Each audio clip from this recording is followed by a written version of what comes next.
Today we are going to do some numericals on dual nature of light. But before that, let us do some discussions. तो dual nature of light की बात हो रही है, light के nature की बात हो रही है और इसको हम इस्टेब्लिश करते हैं करंट से. हाउ स्ट्रेंज, कितना इंटरेस्टिंग है ये. तो करंट के लिए हमें मालूम है कि we need a closed continuous path for the flow of current. लेकिन यहाँ हमने एक वैक्यूम ट्यूब ले रखा है जिसमें कोई भी पार्टिकल नहीं है और ये हाफ पाथ जो है वो तो कंटिन्यूअस है, क्लोज्ड है, लेकिन यहाँ से डिसकंटिन्यूटी है, करंट कैनॉट फ्लो. यहाँ आप देखें बाहर में बैटरी है, एमीटर है, वोल्टमीटर है और ये कोम्यूटेटर करंट के डायरेक्शन को इस एक्सटर्नल सर्किट में चेंज कर सकता है.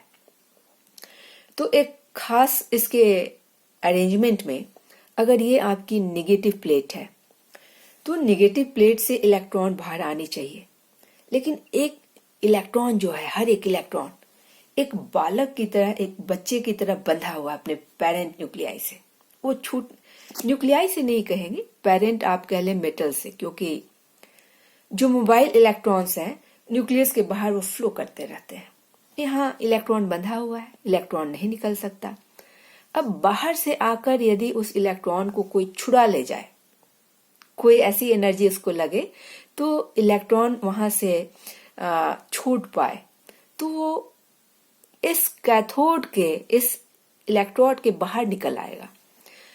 और अगर एक बार इलेक्ट्रॉन बाहर निकल आता है तो due to potential difference in between the two plates electron move करना शुरू कर देगा, और इलेक्ट्रॉन मूव करना शुरू कर देगा तो सर्किट क्लोज्ड कंटिन्यूअस हो जाएगी और तब आपको यहाँ एमीटर में करंट की रीडिंग और वोल्टमीटर में पोटेंशियल डिफरेंस की रीडिंग मिल सकती है. ये सारी चीज. तो यहाँ एनर्जी देने के लिए हम क्या करते हैं, इस वैक्यूम ट्यूब में एक विंडो बनाते हैं और वहां से हम लाइट, जो कि सोर्स ऑफ एनर्जी है, we know light is energy, light इसको यहाँ इंसिडेंट कराते हैं. और photons theory of light, Einstein's photon theory, Einstein ने कहा है कि light is made up of different particles. ये सारे पार्टिकल्स हैं, सारे particles, and each particle has energy.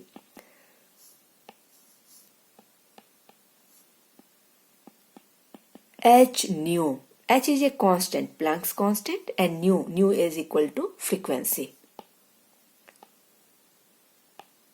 अगर ये एनर्जी सफिशिएंट हो,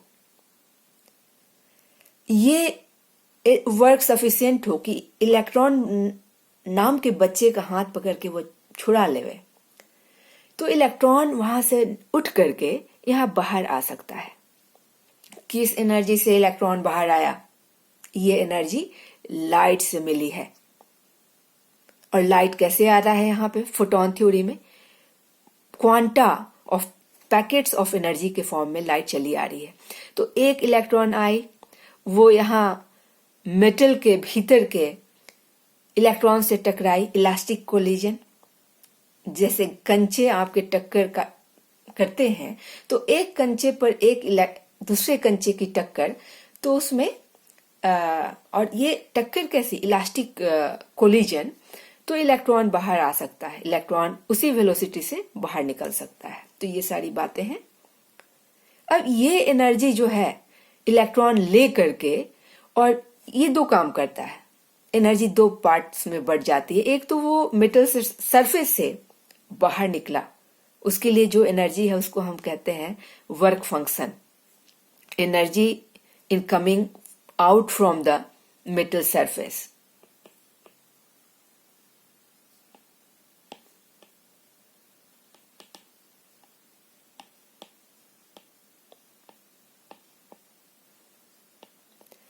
और फिर बाहर आके वो खड़ा नहीं है, उसकी कुछ वेलोसिटी है, v वेलोसिटी से मानो वो मूव कर रहा है, उसकी एक अपनी अलग एनर्जी हो गई, और वो एनर्जी हो गई kinetic energy, half mv square. Kinetic energy हो गई. तो जो ये लाइट के फोटॉन की एनर्जी थी दो भागों में बढ़ जाती है। आप कह लेंगे energy of photon h nu is equal to, एक तो उसका हिस्सा बाहर निकालने में काम आया वर्क फंक्शन फाई, और दूसरा उसका हिस्सा kinetic energy of the electron half m v square.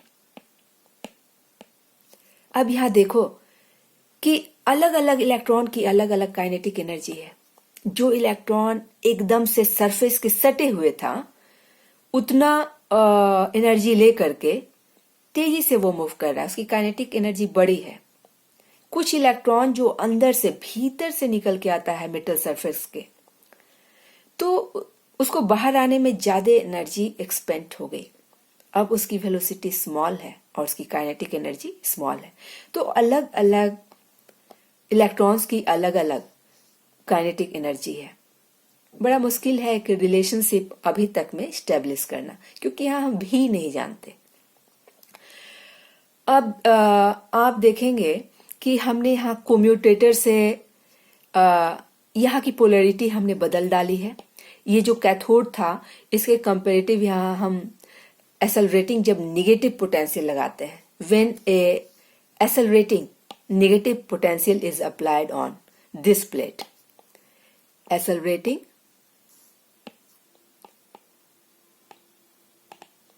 negative potential, तो क्या होगा? इलेक्ट्रॉन इज नेगेटिव और यहां नेगेटिव पोटेंशियल लग गई, they will repel each other, और उस इलेक्ट्रॉन की एनर्जी जब एक्सेलरेटिंग पोटेंशियल की एनर्जी के जस्ट बराबर हो जाएगी तो इसकी जो यहाँ पे फिर इलेक्ट्रॉन इसको ओवरकम करके और आउटर सर्किट में नहीं आ पाएगा, और जब आउटर सर्किट में नहीं आ पाएगा तो करंट फ्लो सीज हो जाएगा। तो जब करंट फ्लो सीज होता है, उस समय जब करंट फ्लो करना बंद होता है, उस समय हम कहेंगे कि जो ये एक्सेलरेटिंग प्लेट की पोटेंशियल है की एनर्जी जो है, और एनर्जी क्या होती है हम जानते हैं कि potential is equal to work done per unit charge, therefore work done और energy is equal to E V. तो ये आपकी ईवी होती है एनर्जी, एक्सेलरेटिंग पोटेंशियल की एनर्जी ईवी है, और उस एनर्जी से जबकि हाईएस्ट वेलोसिटी वाला इलेक्ट्रॉन भी, जिसकी वेलोसिटी मैक्सिमम हो, वो भी अगर रोक दी जाए तो हम कह नहीं सकते हैं कि kinetic energy of that electron is equal to energy of accelerating potential.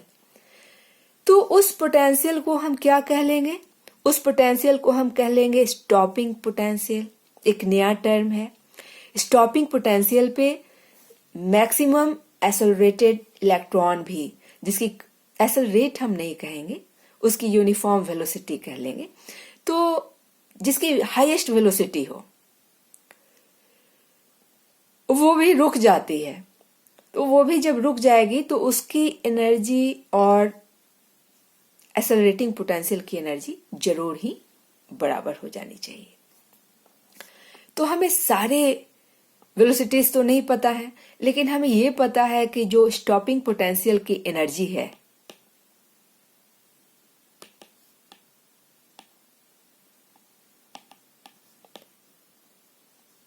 EV not, ये मैक्सिमम काइनेटिक एनर्जी के बराबर होनी चाहिए, मैक्सिमम काइनेटिक एनर्जी। तो कभी भी आप लिखेंगे के ई मैक्स तो आप उसकी जगह पर लिख सकते हैं ईवी नॉट। और के ई मैक्स कब आएगा, ईवी नॉट कब आएगा? When current ceases to flow, जब एमीटर रीडिंग स्टॉप हो जाएगा जिस क्षण में, तो हम कह लेंगे कि मैक्सिमम काइनेटिक एनर्जी इलेक्ट्रॉन भी सीज हो गई है और उसकी एनर्जी किसके बराबर है? स्टॉपिंग पोटेंशियल की एनर्जी के बराबर। तो अब हम एक इक्वेशन लिख सकते हैं कि हमारा जो एच न्यू था इस हाईएस्ट एनर्जी वाले इलेक्ट्रॉन के पास जो मिला था, क्योंकि एक फोटॉन आया और उससे टक्कर कर लिया, तो उस फोटॉन की एनर्जी, तो आपकी एच न्यू है और ये दो भागों में बट गई है, एक तो वर्क फंक्शन उसने लिया ही लिया और दूसरी जो उसकी एनर्जी है, और वो तो हाईएस्ट एनर्जाइज्ड पार्टिकल है, उसकी एनर्जी काइनेटिक एनर्जी मैक्स होनी चाहिए। ये हमें पता है। क्यों पता है? क्योंकि जब मैक्सिमम जो काइनेटिक एनर्जी का इलेक्ट्रॉन भी रुक जाता है, करंट फ्लो सीज हो जाता है उसी क्षण, और उस क्षण में जो पोटेंशियल हमने लगाया है हम उसको इस मैक्सिमम काइनेटिक एनर्जी के इक्वेट कर सकते हैं। So h nu is equal to work function plus e v naught. एक ये हमारे पास इक्वेशन आ गया। अब दूसरी बात एक और हम लोग थोड़ा सा डिस्कस कर लें। यहां पूरा इस वाले पार्ट में सर्किट कंप्लीट है, लेकिन हम जब इंफ्रारेड रेडिएशन इंसिडेंट कराते हैं तो यहाँ कंटिन्यूटी नहीं हो पाती क्योंकि इलेक्ट्रॉन नहीं निकल पाता, तो यहाँ डिसकंटिन्यू हो जाता है पाथ, करंट फ्लो नहीं करेगा। करंट फ्लो नहीं करेगा then you will have not any ammeter reading और वोल्टमीटर रीडिंग। अब इंफ्रारेड रेडिएशन के बाद आप क्या करते हैं कि रेड रेडिएशन डालते हैं। रेड के बाद येलो, ग्रीन, वायलेट और सारे रेडिएशन डालते हैं जिसकी फ्रीक्वेंसी अधिक हो, और तभी एक खास फ्रीक्वेंसी पर, मान लें कि अल्ट्रा वायलेट रेडिएशन की फ्रीक्वेंसी पर, जिसकी फ्रीक्वेंसी अधिक है, उसकी एनर्जी अधिक है, तो उस एनर्जी पे ये इलेक्ट्रॉन निकल गया और यहाँ पोटेंशियल इसने बता दिया। तो जिस फ्रीक्वेंसी पे अल्ट्रा वायलेट रेडिएशन की जो एनर्जी है अधिक है, उसकी फ्रीक्वेंसी अधिक है, जिस फ्रीक्वेंसी पर हमें वोल्टमीटर रीडिंग शो करना शुरू हुआ, जीरो से तुरंत बढ़ना शुरू हुआ, तो हम देखते हैं कि अल्ट्रा वायलेट के बाद एक्सरे, गामा रे आता है। फिर आप फ्रीक्वेंसी बढ़ाओगे, फ्रीक्वेंसी एक्सरे की ज्यादा है, गामा रे की और ज्यादा है, तो फ्रीक्वेंसी बढ़ाते हैं तो देखते हैं कि ये पोटेंशियल भी बढ़ रहा है। तो एक अगर आप ग्राफ ड्रॉ कर लें, एक ग्राफ अगर हम ड्रॉ कर लें, यहाँ पे आपकी हो गई फ्रीक्वेंसी और यहाँ पे आपका हो गया पोटेंशियल। तो फ्रीक्वेंसी जीरो नहीं है, फ्रीक्वेंसी आपने बढ़ाना शुरू किया, बढ़ाते बढ़ाते आप कहाँ गए हैं, फ्रीक्वेंसी बढ़ते बढ़ते आ गया है अल्ट्रा वायलेट रेडिएशन की फ्रीक्वेंसी, और तब पोटेंशियल शुरू होता है, यहाँ पे वोल्टमीटर रीडिंग शुरू होता है। तो जहां पे ये आपका कौन सा पोटेंशियल हो गया, ये आपकी इनिशियल पोटेंशियल हो गई, और ये कौन सी फ्रीक्वेंसी हो गई, थ्रेशोल्ड फ्रीक्वेंसी, क्योंकि इसी फ्रीक्वेंसी पर वोल्टेज शो करना शुरू किया है। This frequency is called threshold frequency.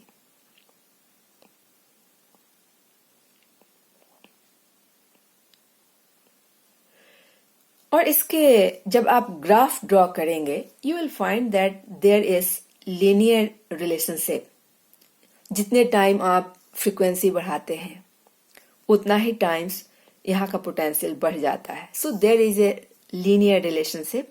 तो लीनियर रिलेशनशिप मतलब डायरेक्टली प्रोपोर्शनल है और इसका ग्राफ एक स्ट्रेट लाइन होगा। तो इस तरह से आपने देखा कि कैसे आपका पोटेंशियल और फ्रीक्वेंसी रिलेटेड है। लेकिन वहीं आप ये भी देखेंगे कि इसमें एक कांस्टेंट लगा दें, ई वी नॉट कर दें,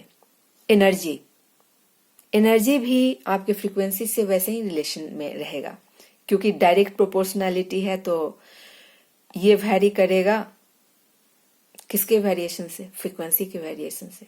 लेकिन ई वी नॉट हम जानते हैं this is your kinetic energy. तो काइनेटिक एनर्जी वर्सेस फ्रीक्वेंसी, इसका भी सेम रिलेशनशिप है, direct relationship, they are directly proportional. तो ये सारी बातें हैं। अब एक और बात है कि जब आप फ्रीक्वेंसी बढ़ाते हो तो स्टॉपिंग पोटेंशियल बढ़ता है, जब फ्रीक्वेंसी बढ़ाते हो तो काइनेटिक एनर्जी बढ़ती है। तो अब क्या हो यदि आप इंटेंसिटी ऑफ लाइट बढ़ा दें, तो आप देखेंगे कि जब इंटेंसिटी बढ़ाते हो, इंटेंसिटी कैसे बढ़ेगा, इन particle nature intensity can be increased जब ये ज्यादा नंबर ऑफ फोटॉन्स गिरेंगे. What is intensity? Number of photons per unit time per unit area. Number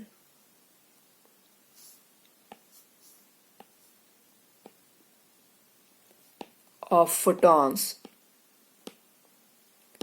per unit time per unit area is equal to intensity.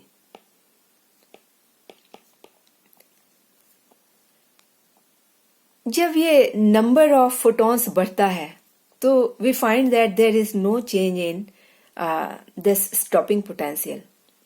और stopping potential आपकी related है energy से, EV naught. Energy कोई change नहीं होता अगर आप यहाँ पे इंटेंसिटी बदलते हो. केवल क्या चेंज होता है, ये जितने फोटॉन्स आएंगे उतने इलेक्ट्रॉन्स से कोलाइड करेंगे एंड उतने नंबर ऑफ इलेक्ट्रॉन्स बाहर आ जाएंगे. तो करंट जो है, current is related to charge per unit time. And what is charge? If more number of electrons are there, charge will be more. तो करंट बढ़ जाता है proportionally with the intensity of light.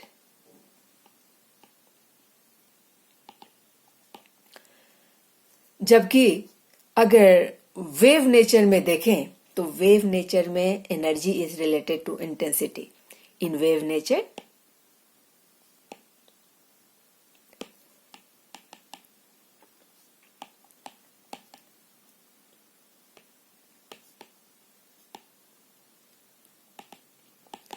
जैसे कि एक आपका वेव है, जैसे E is equal to E naught sine omega t. अगर आपकी वेव की एनर्जी बढ़ानी है तो यहाँ पे इंटेंसिटी है, यहाँ पे एम्पलीट्यूड है. जैसे अगर वाटर वेव की बात करें तो Y is equal to A sine omega t plus 5. तो ये आपका एम्पलीट्यूड जब बढ़ जाता है, कब एम्पलीट्यूड बढ़ता है? अगर आप किसी तबला प्लेइंग कर रहे हैं, खूब जोर से आप हिट करते हैं तो तबले का स्किन ज्यादा ऊपर और ज्यादा नीचे जाएगा. ये एम्पलीट्यूड बढ़ जाती है जब आप हार्ड हिटिंग करते हैं. और जब आप हार्ड हिटिंग करते हैं तो इसको ज्यादा एनर्जी मिलती है. So energy is related to amplitude in wave nature.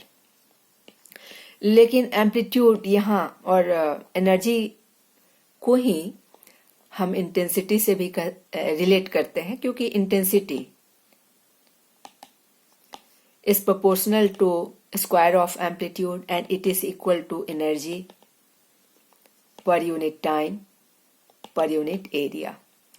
तो वेव नेचर में एनर्जी आपकी यहाँ इंटेंसिटी से रिलेटेड है, एम्पलीट्यूड से रिलेटेड है. लेकिन इसे बढ़ाने पे, इंटेंसिटी बढ़ाने पे यहाँ जरा सा भी एनर्जी, ये करंट की एनर्जी जो पोटेंशियल की एनर्जी है EV, उसमें कोई तब्दीली नहीं आ रही.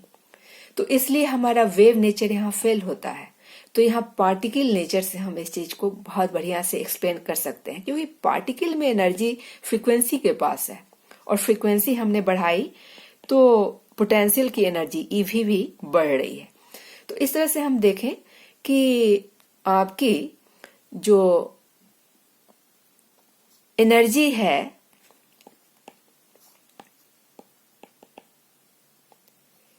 इन पार्टिकल नेचर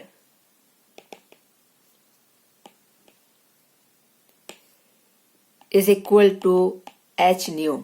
यहाँ न्यू फ्रीक्वेंसी हो गई. और हम देखते हैं कि फ्रीक्वेंसी बढ़ाने पे जो करंट के भीतर की पोटेंशियल की एनर्जी है वो चेंज होती है. तो इस तरह से हम देखते हैं कि फ्रीक्वेंसी और energy of potential are correlated. तो इस तरह से आपका जो वेव नेचर है वो डिस्कार्ड हो गया, specially when the particles are interacting with matter. When light is particles, no I should say light, जब लाइट मेटल से इंटरेक्ट हो रहा है आप उसको फिर वेव नहीं कह पाएंगे. तब लाइट जो है पार्टिकल नेचर शो करता है, क्योंकि पार्टिकल के बेसिस पे ही आप एक्सप्लेन कर पाते हो। तो ये सारी बातें हैं। तो आए इन सारी चीजों पर एक आध क्वेश्चन हम लोग करें। By how much put the stopping potential for a given photosensitive surface go up? Stopping potential कितने से बढ़ जानी चाहिए if the frequency of the incident radiation were to be increased from 4 into 10 power 15 hertz to 8 into 10 power 15 hertz. तो अभी जो हमने equation लिखा है, एनर्जी जो हमें फोटोन से लाइट से मिल रही है एच न्यू, एक फोटोन की एनर्जी होती है एच न्यू, तो वो दो भागों में बढ़ जाती है। एक तो वर्क फंक्शन हो गया और दूसरा भाग हो गया काइनेटिक एनर्जी मैक्स, और kinetic energy max is equal to energy of stopping potential. ये आपका इक्वेशन है। तो ये इक्वेशन फाइनल फ्रीक्वेंसी के लिए क्या होगा? E nu naught E nu two, और स्टॉपिंग पोटेंशियल भी बढ़ जानी चाहिए ई वी नॉट टू। ये एक इक्वेशन है। और इनिशियल जो इक्वेशन होनी चाहिए जब आपकी फ्रीक्वेंसी पहले वाली फ्रीक्वेंसी थी, तो एच न्यू 1 जब फ्रीक्वेंसी थी आपकी 4 into 10 power 15 हर्ट्ज, तो उसको हमने एच न्यू 1 माना है is equal to, now work function is a constant and it depends on the nature of surface. Work function नहीं बदल रहा, इट विल रिमेन सेम। बदल क्या रहा है? ये आपका स्टॉपिंग पोटेंशियल की एनर्जी बदल जा रही है। शुरुआत वाली स्टॉपिंग पोटेंशियल जब फ्रीक्वेंसी आपकी 4 into 10 power 15 हर्ट्ज है। तो ये दो इक्वेशंस हैं। और आपको पता करना है by how much put the stopping potential up go up, change in stopping potential. और चेंज के लिए हम इसको केवल सब्ट्रैक्ट कर देंगे, फाइनल माइनस इनिशियल। ये दोनों आपका कैंसिल हो गया। ये बचता है h into nu 2 minus nu 1 is equal to E v naught 2 minus v naught 1, and this we have to find. यही चीजें हमें निकालनी है। तो हम लोग यहाँ पे निकाल ले में, therefore v naught 2 minus v naught 1 is equal to h upon e nu 2 minus nu 1। अब केवल वैल्यू पुट कर देना है।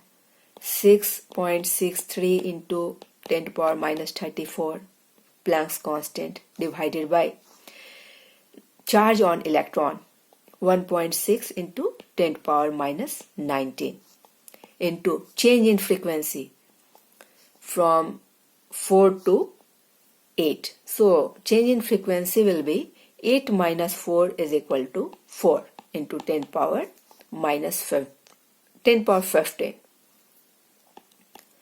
तो ये चेंज इन पोटेंशियल है। एंड पोटेंशियल अगर सारी यूनिट आपने ऐसा यूनिट में लिखी है तो पोटेंशियल हैज यूनिट वोल्ट। आप सिंप्लीफाई कर ले, ये आपका हो गया, इट विल गो 4 times और इसको अगर हम 4 ले लें तो शायद कट जाए। ठीक है, हम इसको 6.64 लेके देखते हैं। तो डेसिमल यहां से एक हटा,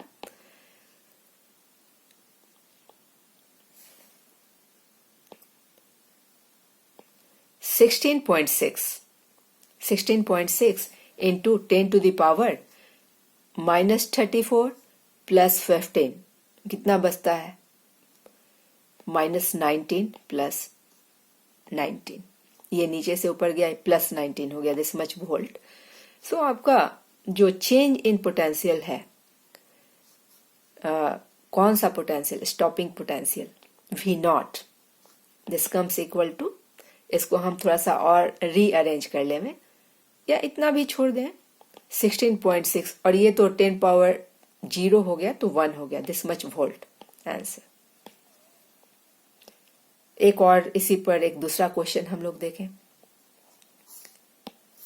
the given graphs show the variation of stopping potential. This is stopping potential with frequency n. अलग अलग फ्रीक्वेंसीज हैं, अलग अलग मेटल्स के। अगर आप कैथोड लेते हैं डिफरेंट एलिमेंट के, कैथोड आप ले सकते हैं कॉपर के, जिंक के। कैथोड नेगेटिव होता है, जिंक ले सकते हैं, एल्यूमिनियम, कोई भी आप एक प्लेट लेते हो, सबकी आपकी जो स्टॉपिंग पोटेंशियल है डिफरेंट होगी और उसके लिए डिफरेंट फ्रीक्वेंसीज होंगे। तो इस तरह का आपका ग्राफ है। For different photo sensitive material capital M1 and M2। तो पहला क्वेश्चन क्या है देखें, what are the values of work function for M1 and M2। Work function क्या है, जब आपका प्लेट पे उतनी ही एनर्जी की फोटोन मिलती है जिससे बस इलेक्ट्रॉन जस्ट बाहर निकल के आके खड़ा होता है, तो उस समय जो एनर्जी है फोटोन की, उस एनर्जी को हम अगर कहें कि h nu naught, why naught, because ये सबसे छोटी फ्रीक्वेंसी है जिसमें इलेक्ट्रॉन आ गई। अब इससे अगर हम फ्रीक्वेंसी बढ़ाते हैं, एनर्जी बढ़ जाती है, तो केवल फोटोन आप इलेक्ट्रॉन बाहर निकल के आएगा ही नहीं, एनर्जी बढ़ा है तो अब उसकी एनर्जी लेके ये मूव करने लग जाएगा, मोशन में आ जाएगा। तो सबसे छोटी एनर्जी क्या है, जब इलेक्ट्रॉन निकल के बस खड़ी हो जाए, और उसकी सबसे छोटी फ्रीक्वेंसी होगी, न्यू नॉट होगा, तो इसी को हम कह देते हैं work function. This is your work function. So पहला क्वेश्चन आपका क्या है, what are the values of work function for M1 and M2। अगर ये आपका M1 प्लेट है, ये M2 प्लेट है, तो M1 के लिए आपका हो गया work function for M1 phi will be equal to this threshold frequency into h and 0 1. This is work function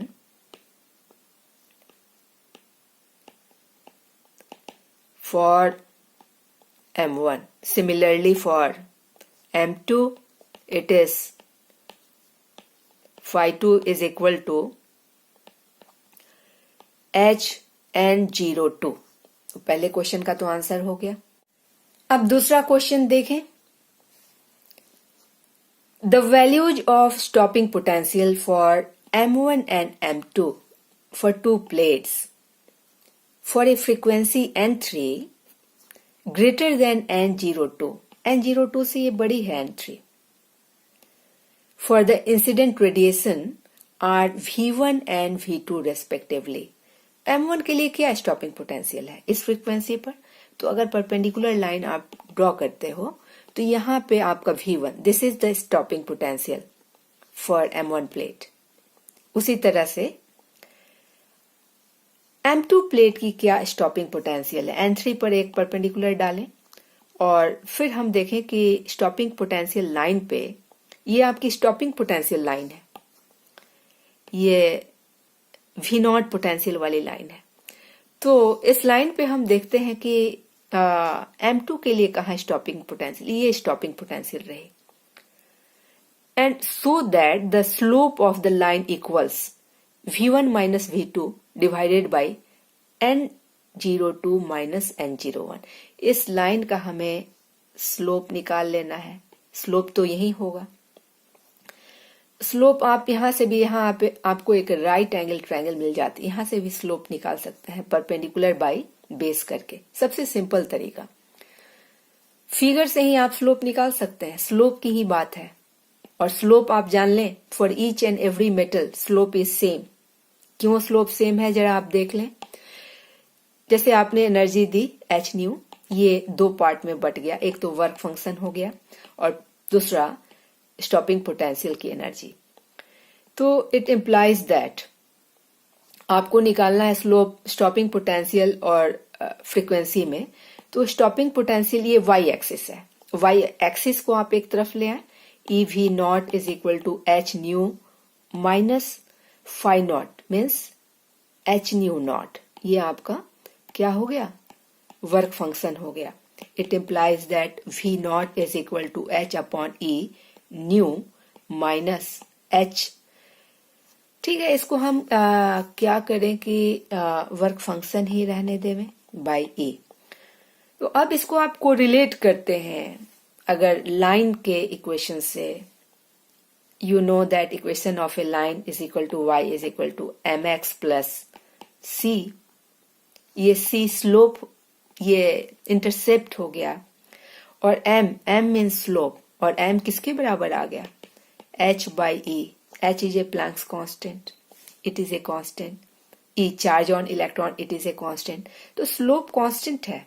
her metal का ये जो स्लोप है सेम है।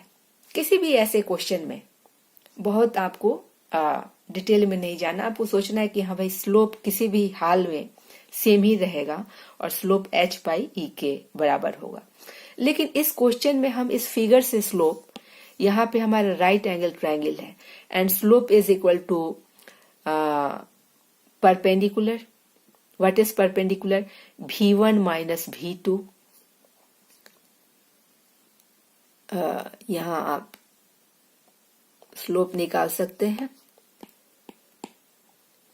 Perpendicular by base is equal to v1 minus v2 divided by what is base. Base is equal to your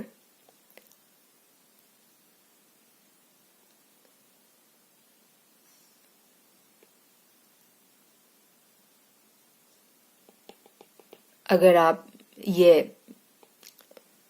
rhombus को सीधा कर दें तो इतना आता है, और ऐसे रोम्बस बन गया तो आपका देखेंगे ये इसका बेस कितना आ गया, बेस आ गया n02 minus n01, n02 minus n01। तो ये तो एक तरीका हो गया, इसमें कहीं से भी आपने ड्यूअल नेचर ऑफ लाइट का उपयोग नहीं किया है, फिगर से ही आपने क्वेश्चन का आंसर निकाल लिया है।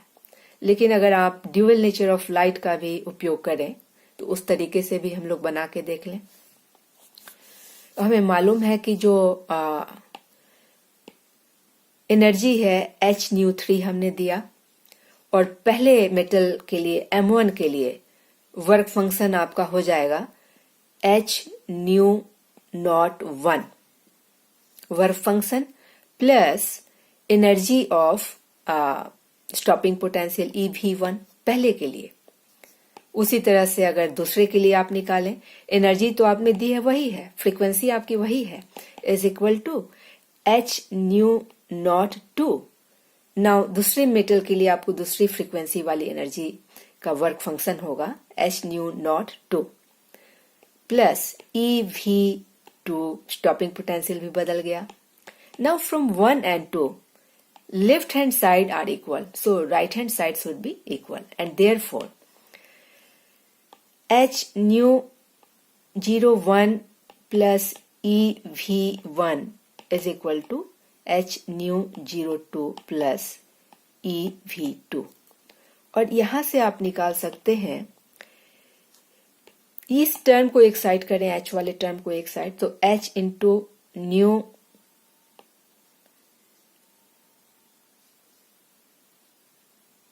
New 01 minus nu 02 is equal to eV2 minus V1, and therefore the slope हमने देखा, स्लोप क्या है, स्लोप हमें पहले से मालूम होनी चाहिए h by e। हमें हमेशा स्लोप निकाल लेना है तो h by e निकालना होगा, यहाँ हम वही करेंगे, h by e निकालेंगे। therefore slope h by e is equal to V2 minus V1 by nu 01 minus nu 02, and इसको थोड़ा सा हम अगर फिर से रीअरेंज कर दें, माइनस ऊपर से नीचे ले लें तो होगा V1 minus V2 by nu 02 minus nu 01।